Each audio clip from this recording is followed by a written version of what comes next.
নমস্কার, আমি বি সরকার।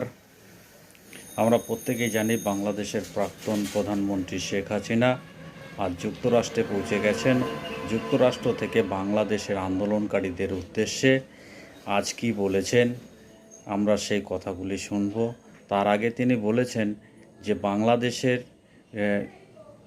বাংলাদেশের বঙ্গবন্ধু শেখ মুজিবুর রহমান এর মূর্তি ভেঙে ফেলা হলো কেন, এই কৈফিয়ত আন্দোলনকারীদের কাছে থেকে জানতে চায়।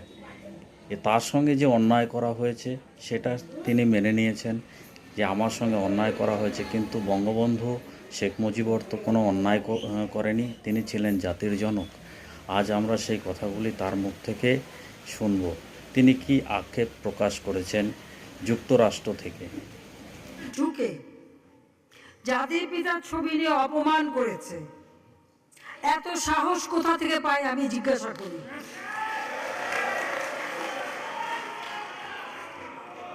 আমি জানি না আমাদের হাইকমিশনার এখন কারা বসেছিল এবং তারা সেখানে কিছুই করতে পারলো না কেন, সেটাও বড় প্রশ্ন।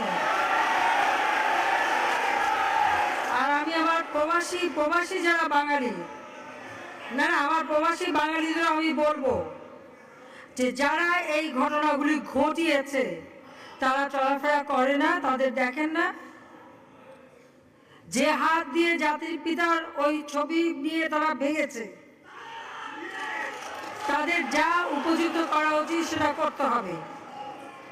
কারণ জাতির পিতার নাম মুছে ফেলার চেষ্টা করা হয়েছিল, তো তারিখ যেহেতু দূরের কথা, ওর বাপ তো চেষ্টা করেছিল এই নাম বুঝতে, ওর বাপও চেষ্টা করেছে, মাও চেষ্টা করেছে। তারা কি পেরেছে নাম বুঝতে? পারে নাই। ইতিহাস কখনো কেউ চাপা দিতে পারে না। আর জাতির পিতা তার সাথী মাসে ভাষণ বলে গেছে যে বাঙালিকে কেউ দাবায় রাখতে পারবে না, পারে নাই দাবায় রাখতে। তা আজকে এত বড় দুঃসাহস হয়ে যায়। হ্যাঁ, আমি প্রধানমন্ত্রী এসে আমারটা যা করুক ওটা আমি কিছু মনে করি না, কিন্তু তিনি আমাদের জাতির পিতা, যে আইন আছে সেখানে হাত দেবে এত সাহস কোত্থেকে পেল?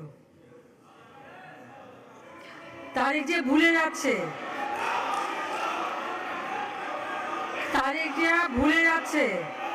যে তার মা দুর্নীতি করে জেলে গেছে, আজকে তার